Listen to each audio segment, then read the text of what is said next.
Another social media question that came to me recently was, is or are health conditions psychologically derived and originated, or does nutrition also play a role in their emergence or submergence?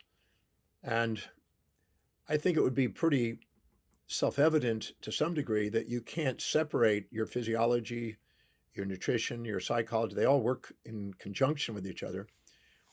Anybody who's studied nutrition know that changing nutrients and changing what you eat can have an impact on your physiology, your blood glucose levels, your neurotransmitters, your microbiome. All of these are known to have an impact on psychology. So, although many conditions are induced by some form of distress, which is the perception of loss of something you're seeking or the perception of gain of something you're trying to avoid, without a doubt, your biochemistry and nutrition play a significant role also. So, if you have access to somebody who can help you bring yourself into a wellness state psychologically and help you bring your biochemistry into balance physiologically and biochemically, it's to your advantage. I tell people that instead of living to eat, it's wise to eat to live, eat to perform.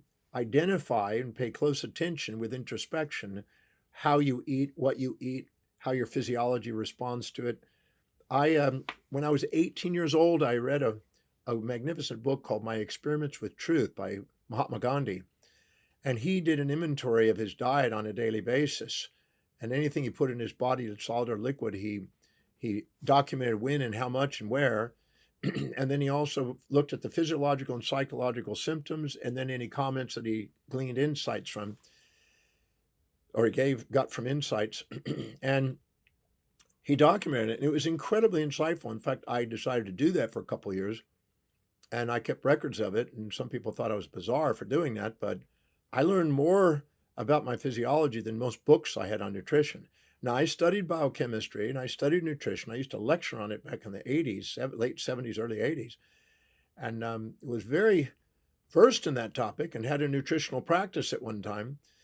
And we worked with diet and nutrition and supplementation and many other factors. And without a doubt, it has a role and it did have an impact on my clients and patients, but also does psychology. So you want to be more holistic. I wouldn't. If you go to a nutritionist, you're going to get nutrients. If you go to a psychologist, you're going to get therapy of some form. If you go to a psychiatrist, you're going to get a pharmaceutical, psychiatric pharmaceutical, some inhibitor, transmitter inhibitor, or receptor site inhibitor. If you go to a chiropractor, you get an adjustment. If you go to a massage, you're going to get a massage. Whatever you go to is what you're going to get information about. So if you can find a doc who's versed in nutrition and psychology, well, that's even greater. One-stop shop. But without a doubt, they're inseparable.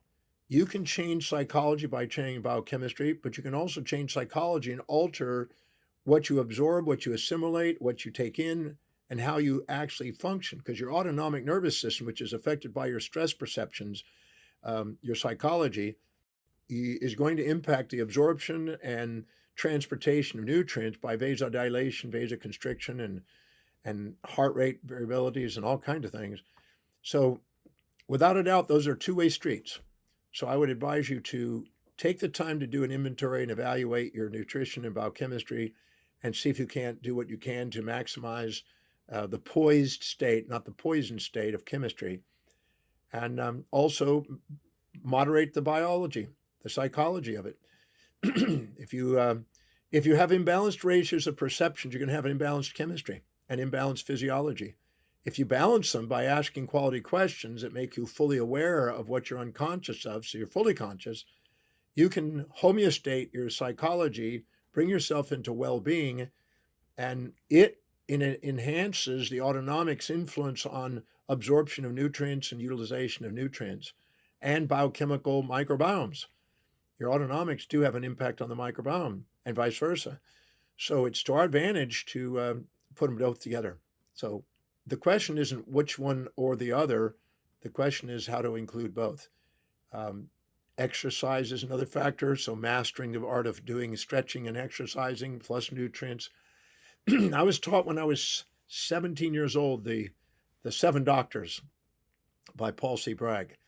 One was the doctor of breathing and fresh air, the doctor of sunshine, moderately, but getting sunshine for vitamin D, for osteo development, doctor of nutrition, doctor of exercise, doctor of water, doctor of mental attitude, and doctor of psychology, the right attitude.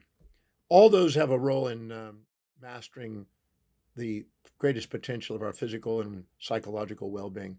So do both. Be inclusive, not exclusive.